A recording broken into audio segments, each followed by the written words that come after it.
Did you know that one of the best times to visit the beaches of the Gulf Coast and the Caribbean is during a month that ends in Y?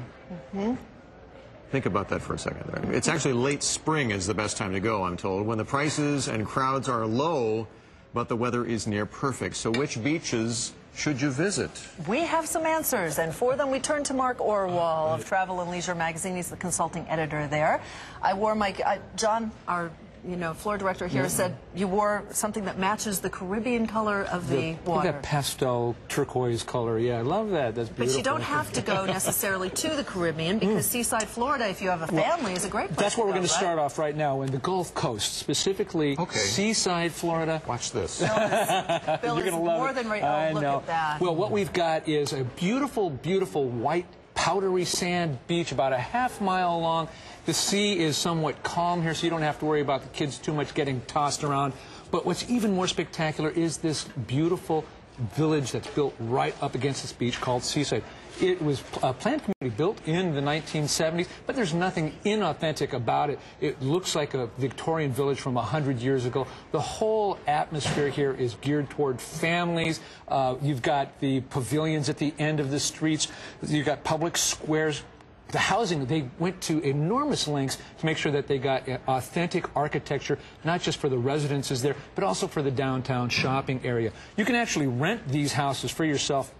Great place if you're traveling down to Florida with the family. It's between Panama City and Fort Walton on the Panhandle, in a beautiful section of Florida on the Gulf Coast. Great place, Seaside. What if you want to walk, Mark? Where are we going on that? We're going to send you. Yeah, we're going to send you to Harbor Island in the Bahamas. Yeah, great beach for walking on Harbor Island. First, we're going to tell you quickly how to get there. From Florida, you're going to take a short hop to Eleuthera, then a water taxi to Harbor Island, or Bryland as they call it.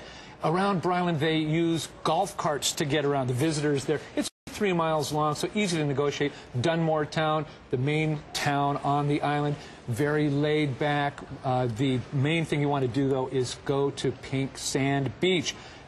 The sand literally is a light shaded pink. Gets its color from the crushed coral that is washed up there. I think I'm going to absolutely cry. Gorgeous. The nice thing about it, too, Sue, is that you're going to have that beach mostly to yourself. You might see some photographers and models doing photo shoots for some fancy European magazines. Oh, and that just makes you feel so good when you're sitting there in your bathing suit. Thanks for that, Mark. Jeez Louise, way to ruin a vacation. That ended the fantasy right there. So what if we want to swim? Well, then Mark? we're going to go down to the Riviera Maya in Mexico on the Caribbean coast. You're going to fly down to Cancun, and then you're either going to get your rental car or taxi cab, go about 23 miles south onto a little dirt road towards the ocean to Maroma Resort and Spa, right on the Caribbean in Mexico. This is great. Look, they're coming out to greet us. For whether it's swimming or fishing or kayaking, this is the place to do it. Maroma Resort itself was done in kind of a hacienda style. They wanted to keep it very small, intimate, only 65 rooms here. But very luxurious, yeah. This is not one of the big, huge resorts that you might have heard of. I would think. If you want to get a room here in a great season, now's the time to do it. There's a good spa called Kinan Spa, offering everything from a simple massage on the beach to something called the Temazcal, which is a sort of a Mayan sauna. After that, you're going to want to cool off by jumping into the Caribbean. The cool water's right there. Also, this is a great place for snorkeling and scuba diving. I want to make sure we mention this because just 500 yards offshore is it's the Great Maya Reef, the second longest reef in the world, next to the Great Barrier Reef in Australia.